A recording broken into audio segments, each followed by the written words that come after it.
Hi, it's Todd with TLF Works. Today we're going to take this scrap that I cut off my fence, scrap from building the bottom of the sled, the base of a sled, this piece of T-track, and the bandsaw sled I built in a previous video, and we're going to add the ability to easily do preset stops and pin tube sizing cuts to our sled. I hope you stick around.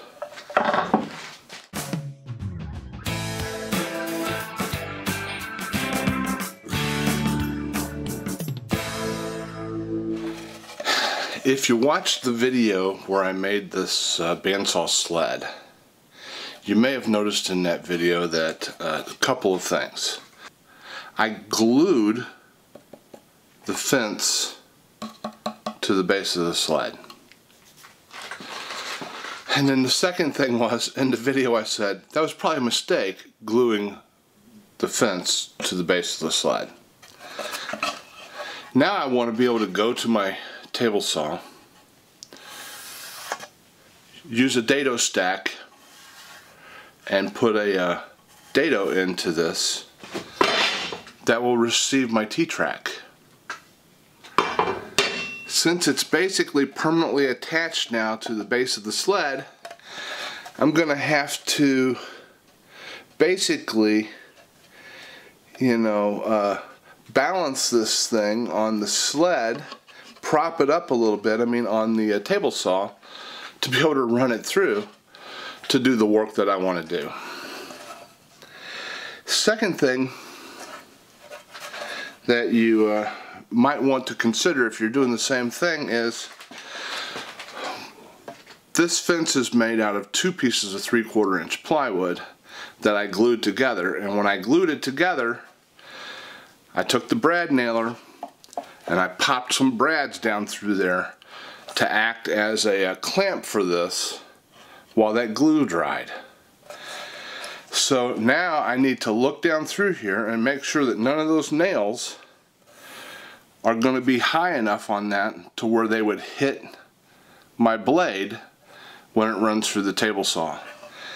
And I'm looking at it and I've lucked out. None of them are in the way, it looks like. So there's one right here that's close, but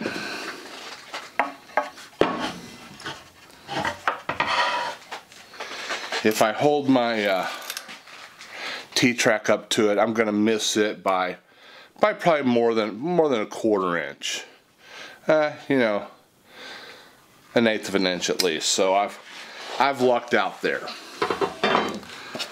So first thing we need to do is get that table saw set up, put the dado stack in it, make a couple of test cuts, and then try to rip into the top of this fence a dado for this miter, for this T-track. Here I am building the dado stack using the T-track to measure the height, the width of the stack. Make sure that table saw is unplugged before you go in here and start messing with the blade. And remember that the bolt there on the table saw is reverse threaded, so righty loosey, lefty tighty.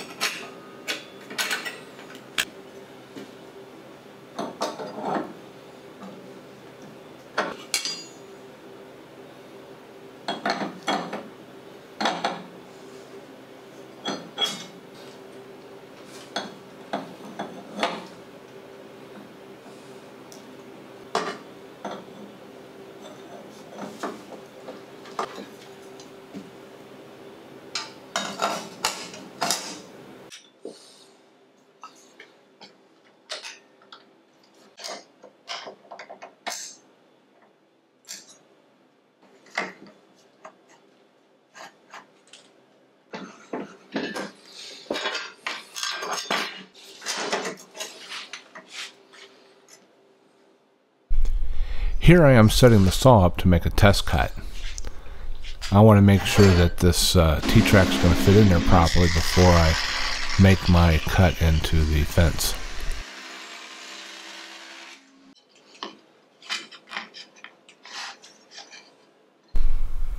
A quick test fit of the T-track proved to be just too tight. So unplug the saw, take the blade out, add a spacer. You probably know the drill. Righty loosey, lefty tighty.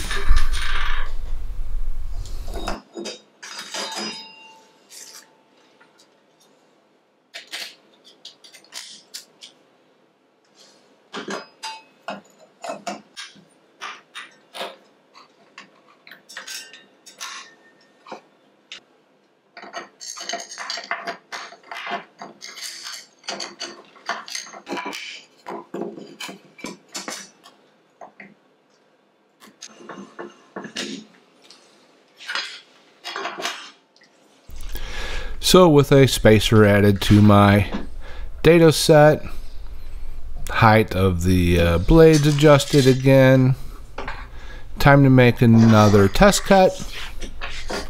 See how I did with my width. The T-track will move in and out nicely this time, so very happy with the width of the cut. Now it's time to bring the bandsaw sled over and make the actual cuts.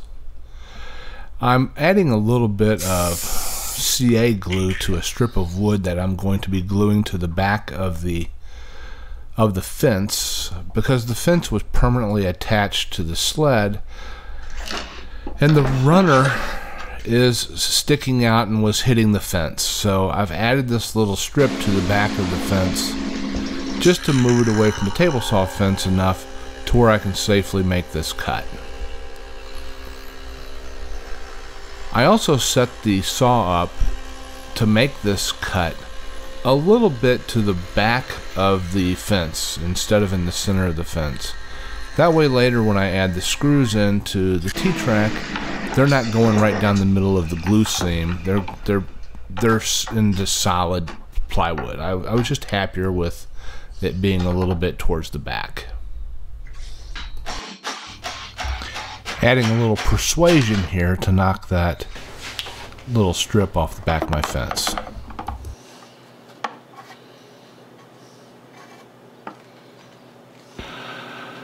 Okay, this is an aluminum T-track. I can cut it on my miter saw. You may remember that a couple of videos ago I put a brand new blade in my miter saw. I'm gonna put the old blade in, cut this, and then replace the new blade. Yeah, I just can't get myself to cut this aluminum with the new blade.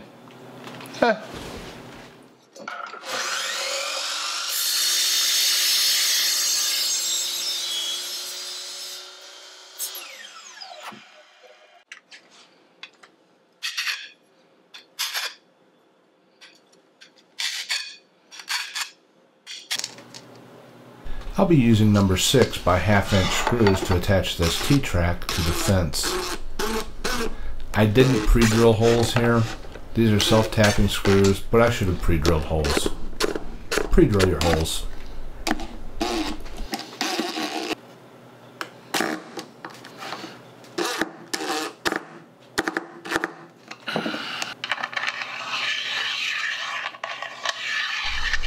Okay, so it's time to make the stop block. I'm going to be using some 1/2 inch plywood that was left over from making the base of the sled. And I'll be using a piece of scrap that was cut off the fence for the base of the stop block.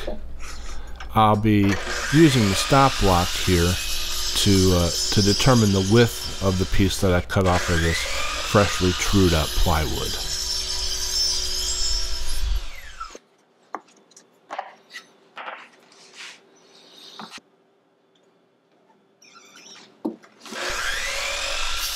You may notice that I didn't break out the tape measure for any of the stuff I'm doing in this little project.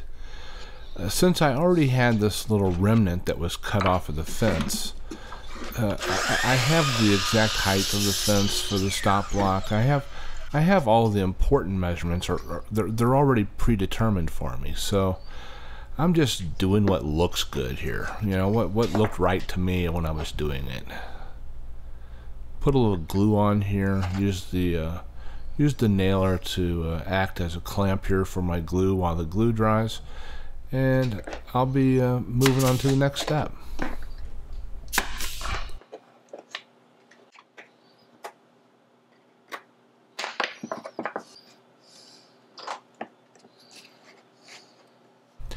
I'm being careful here to clamp this little back piece for the stop block to the exact height of the fence.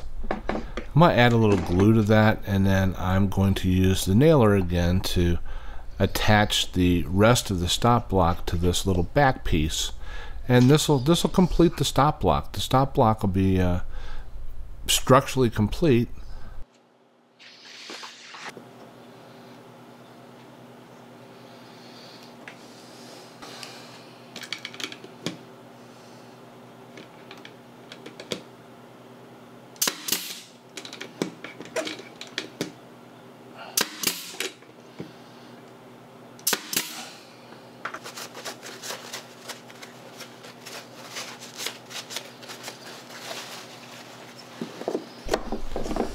I still need to drill a hole into this stop block to accept the bolt that rides in the T-track. So I'm just eyeing the center here of the T-track on this piece of wood. Then I'm going to draw a line between those two marks that I made, and then I'll move over to my drill press and use a 5/32 bit to drill a hole to accept that T-track bolt.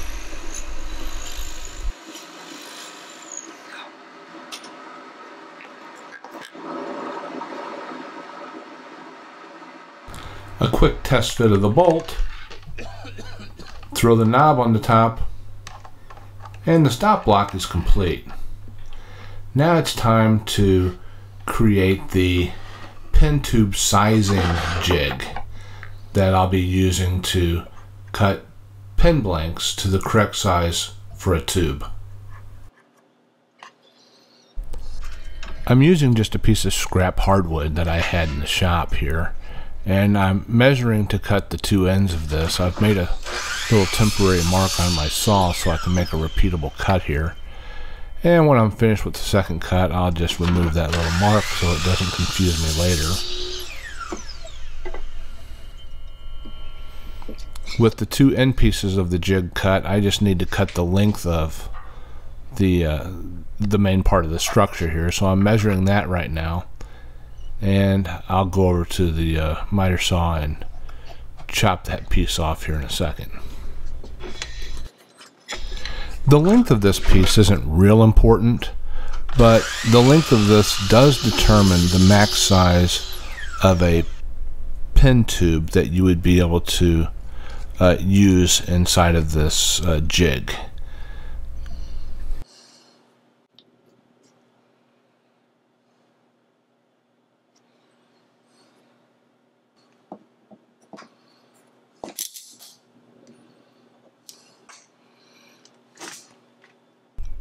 I'll probably end up saying this in quite a few of my videos, but these little clamps I'm using right now, I bought them at Home Depot on Father's Day. They're Bessie clamps. It's two 6-inch clamps and two 12-inch clamps for $14.99. Normally $19.99. I bought 4 sets of them, so I've got 8 of each. And it seems like I use every one of them all the time. Really like those little clamps. Now I'm over at the sander, just making sure everything's nice and flush. Once I'm done here, this jig's complete.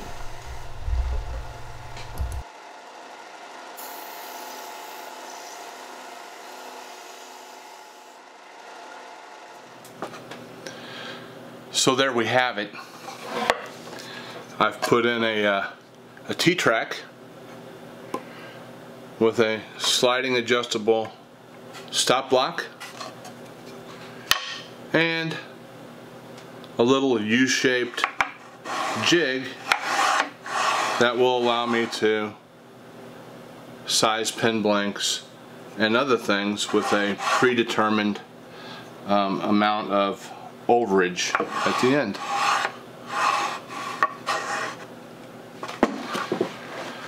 I hope you liked the video. It's a simple little modification to my sled to do a couple of specific things for making pins, cutting pin blanks, maybe doing some segmenting, stuff like that. And I think it's going to be great. So if you liked the video, I hope you'll subscribe. I hope you'll press the like button and ring that bell for notifications. And I'll see you later.